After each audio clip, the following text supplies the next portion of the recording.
Okay, I submitted 2 tips and tricks. If you want to bring one of them up here. Coffee hour a couple of weeks ago, there was talk about a bell mouth inlet for an exhaust. And that's not what this tip and trick is. The tip and trick is I mounted a 2x4 to the rear of my lathe with some spacer blocks. And so whatever I'm using for dust collection, I can slide from left to right to follow where the work is. And the bell mouth pattern, if anybody is interested in making one, I can't honestly say they work any better than a manufactured bevel mouth, but numbers say they do. Yeah, that's about a 10.5-inch diameter. That's made just by gluing up 2x4 scraps and turning it. That's the piece that hit me in the face, by the way. Is that just sat on there with counterbalance with this when you? No, I made a. Or do you screw it? I made a mount for it, so it's like a horseshoe that straddles the 2x4. But that mount is not screwed down. It just sat on there with gravity. Is that correct? Friction fit. Right. If I were turning something pretty good size and diameter, I could go ahead and just lift it off and sit it on the floor. Okay. And I have my dust collection going right to the outside. I have an exhaust fan in the wall. Okay. So the hose just trails on down and goes out there. And the other one is just a homemade version of saying, if anybody would care for the pattern for a bell mouth for a 4-inch hose, send me an email. I can send you the drawing of it, a cutaway drawing of the bell mouth. Did we mount that? Didn't I put that on the site? You sent that last week? Yeah, I have it here. It's on the website. Coffee hour. Oh, the drawing? I thought you had sent. I didn't give them the drawing. Anyhow, the next thing. Anybody here play golf? Not too many. Anyhow, I sacrificed I'm left-handed, by the way. I sacrificed a golf glove because I tried to buy one of these. Have you seen these sanding gloves? Yeah. I tried to buy one on the place that, I think it's that Lacer, his name is. He's a commercial woodturner. He sells them, but he's all sold out. And it just said, didn't know when they'd have more in stock. And they're $49 a piece. So it's a $9 synthetic leather. I don't know how well real leather would respond to CA glue. But this is just the loopy portion or the hook portion of hook and loop. And for going inside vessels or bowls, whatever, it does not come off. I don't have to anymore stop my lathe to retrieve the piece that was going around in there. So it's just, if you do make one, have the glove on your hand when you're drawing where you want to put these things. These pads, because it's not between the seams. If I put it between the seams, it will be over on the side somewhere. So put the glove on your hand, and you can buy them on Amazon for, I think, $11. The glove, not the sanding glove. Just one glove. That's how you do in golf. Golf is Only one hand. You know, the golf gloves do come in. Just keep in mind, if you're not a golfer and you are buying one, buy it for the opposite hand. That, like, if it'll say, like, for a left-hander, you're going to get a right glove. Just so you that. That's why I don't golf. Wearing the glove for golf doesn't seem to affect my game much. Other than to blame my damn glove. You see, they got this sticky stuff on it. You need to have that stuff like Okay. when you're playing golf. What's that? Maybe the hook will help you hold the glove. Yeah. Golf. Some lube on Yeah. Exactly. Yeah. I can put some abrasive grit on the thing. Barry, how did you attach the Velcro to the glove? CA. Sorry. Now that's pre-adhesive. That stuff has adhesive on it, Right. but it didn't hold up long, and the corners began to peel away. I just slid a dowel into the fingers. so I wouldn't glue my finger to it, because I did that one time. So you You could know, fool me once. also use rubber cement on those surfaces and wait for it to dry, and then that's how a harness person would. But it's leather working. But it would get hot, and then the contact stuff would melt. And the stuff would, yeah, rubber stuff. However you want to execute it, it's the idea that I'm talking about here. Oh, you can use double-sided tape. Double-sided tape on the Velcro part. My wife says, can you market that? And I'm a little bit late. Okay, anything else on, I know we got show and tell stuff here. Nobody else had from Zoomland? Don't see any hands raised. Okay, whoever wants to take responsibility for some of the things we have up here, come forward. Don't rush all at once. I'll try not to rush all at once. So last month, everybody saw, I did a demonstration on off-center turning on the big one, and of course, Thomas said, well, why don't you do something the size everybody else does as opposed to great big? I didn't say that. Yes, you did. No. Don't say it. Does that sound like Feet what on you your say? piece. That's You- what I said. What's And that? what's on the bottom of your piece now? I said, put ball feet on your piece. And No, you now didn't. what's on You the said bottom? you wanted to That's make- what I said. You wanted to make one with, why don't you make one with bowls that turn over? Oh, balls that intersect. Yeah. Intersecting Yeah. bowls and make something that guys can relate to. So I did. I didn't say that. Not in those many All words. my pieces relate to girls, so I don't know what, you know. Anyway, I found this piece of maple burl around. How can I do this? I'll stand still and you do what. There you go. That's what I'm looking I'll for. go on It's you. not You moving. just stand still. So I found this piece of maple burl, and it was rather nasty looking. But just to do the off center, made two bowls with it. And then because it was full of wormholes and everything like that, I pulled the dust out of the wormholes, and that's effectively how you get the more three-dimensional shape. Most of the colors on the back are the natural color of the wood. And when I actually, sorry, Just hold it Yeah. steady. I'll be on. most of the colors on the back are the natural color of the wood. And when I varnished it, I used a high gloss varnish, and then again, because of the different absorption levels of the varnish, it turned out to have sort of a mixed varnish thing, and I just sort of really liked the way it turned out. Then in addition to that, as Thomas suggested, I put 1 foot on it with a ball instead of the straight up foot on it, just to make it balanced correctly. I was sort of pleased with It's it. a cool piece.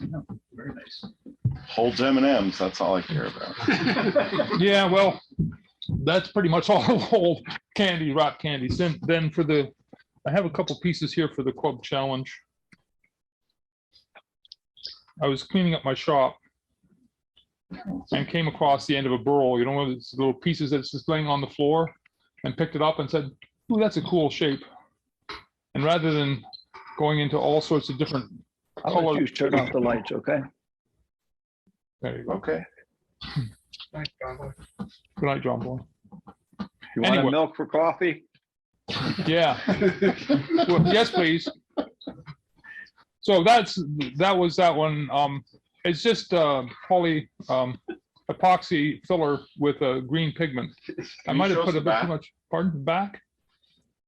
You just slice it with bandsaw? No, actually, I my bandsaw doesn't work at the moment, so I just cut it off on the Sure. lathe, just turned it in and put it. Then what I did is sand it down to make it the right thickness.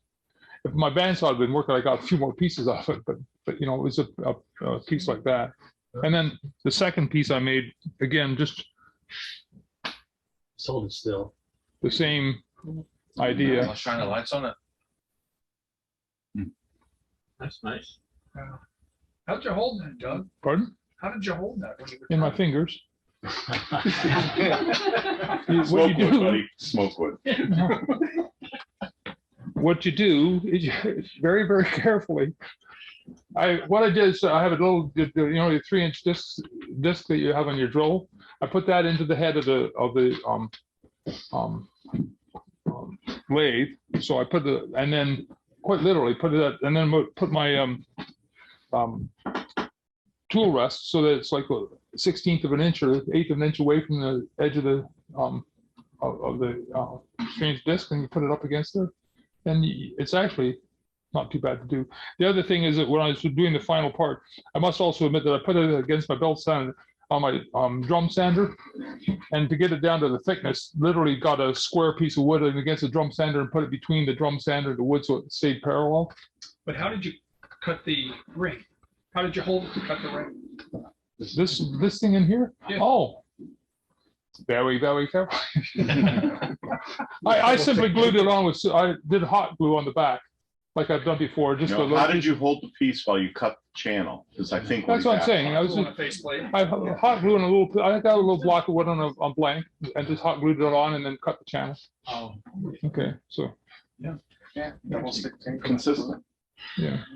Well, the problem is, I don't know, I did try doing it on, using a coal chuck to hold it, which worked out all right on this one. But the problem with the coal chuck is it's not quite stable enough.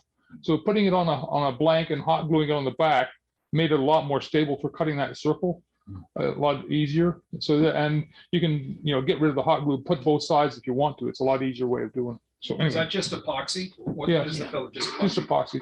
But again, all you have to be aware of is when you're making that groove, you have to undercut it. So it's a V, like a tenon.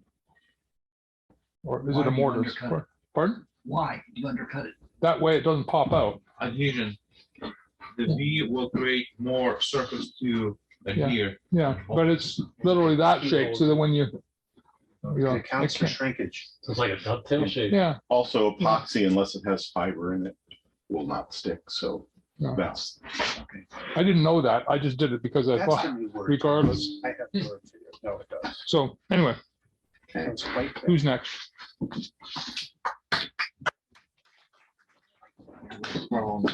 is that too? You're not close enough. Okay. Gross.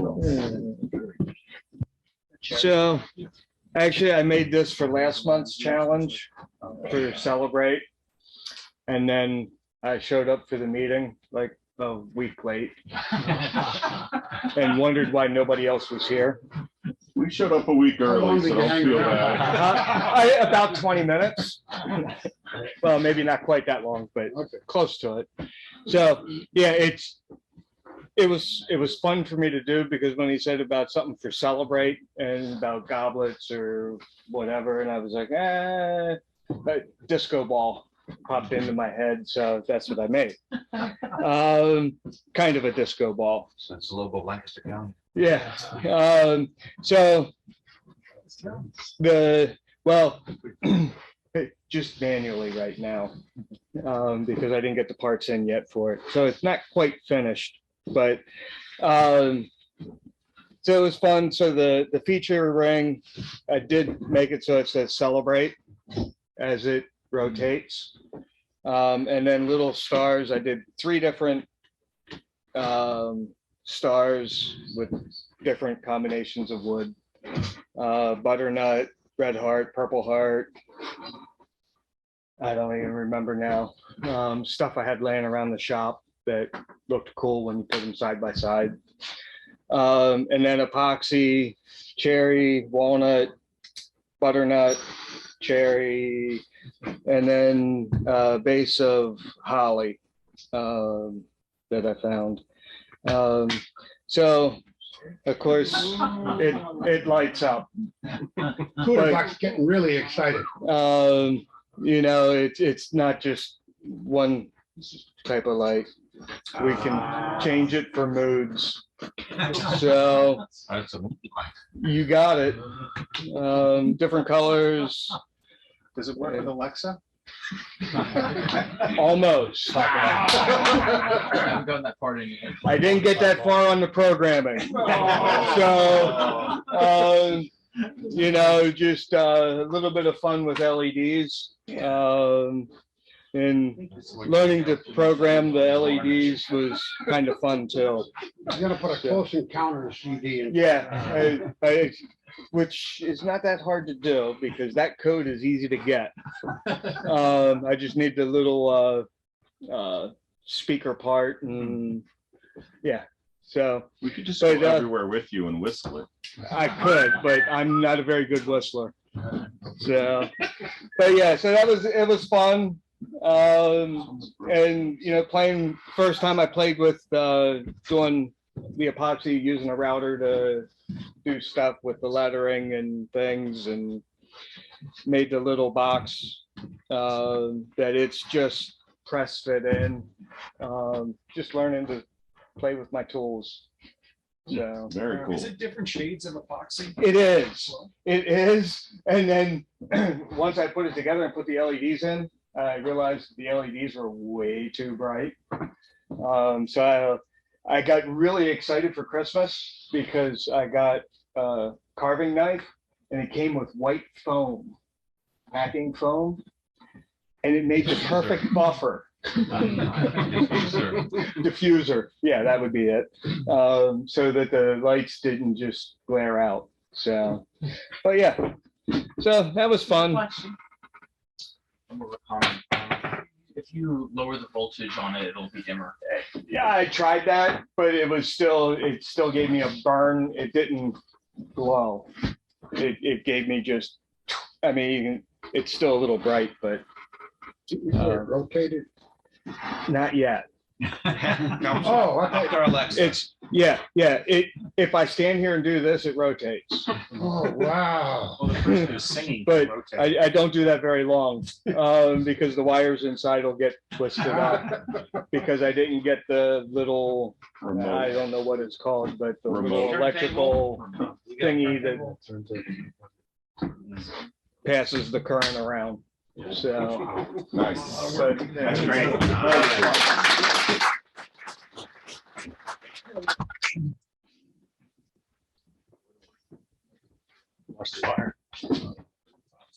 Where's the challenge? They're not pajamas. I would never wear this to bed. It's way too hot. No, sexy hot. So it's a night of lights. Does it work with Alexa? It doesn't work with Alexa, but you can change the gels out to make the light color whatever you want. So I've been doing all this piercing that you all have seen. So I decided to start trying something different. So I made that. It's not all put together yet, so it's sort of still standing there. Thomas, is it? It's just walnut, yeah. And then I brought this because this is what I'm going to do for next month's demo. I've been making my own gilders paste with some color shifting mica powder that I bought. That's sort of cool. And then I'm not a texture guy. And we have so I stole this idea. In fact, he helped me steal it because we spent the weekend last week and screwing around, from Dave Souza, who does a lot of this stuff on his work. I just want to show an example. I don't know that I'm going to be doing this kind of thing, but this is sort of the candle holder standard, you know, and we just played with a bunch of colors and made up a bunch of different kinds of gilders paste with different colors. And so I'm going to show you how to do that next time. Can you hold it just steady, then we'll get a good shot up close, like it right in front of you. Away from your face though. Yeah. This is away from my face. And it, I don't know if you'll be able to catch it on camera, but Hey, see it better. they sort of shift. It looks better on the camera. One shifts purple, blue, and green, blue. So And how does that work? What's your substrate or your what do you mix it with? I'm not telling you that. Come to the demo. You want like a freebie now? What am I? Next week's gonna be boring.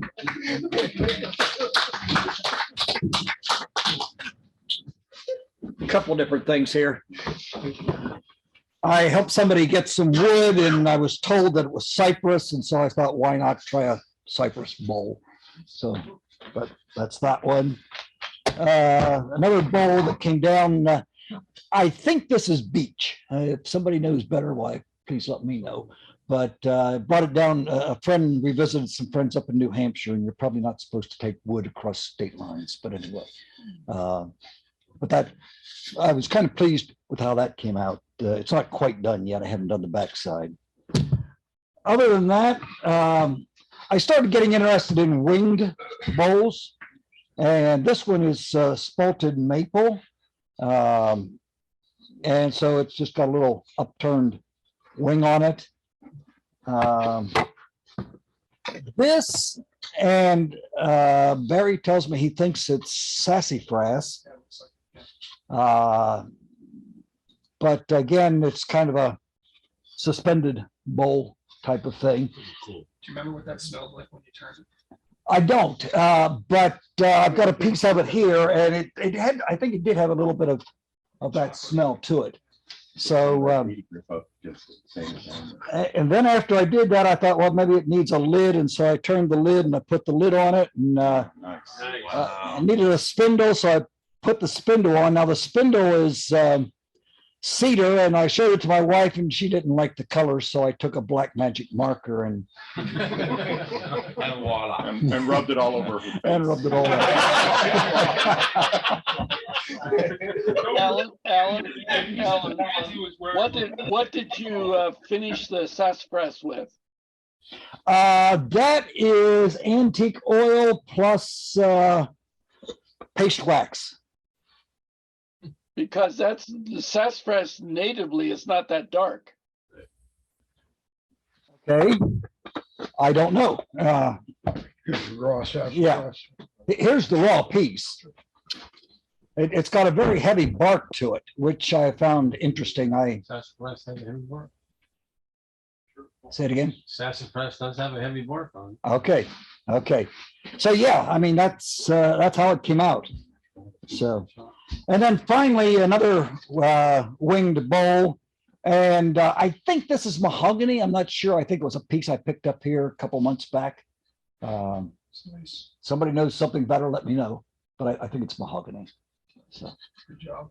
so anyhow, and you know, I don't need to have a whole lot of feedback right now, but I continue to struggle a bit with the extra.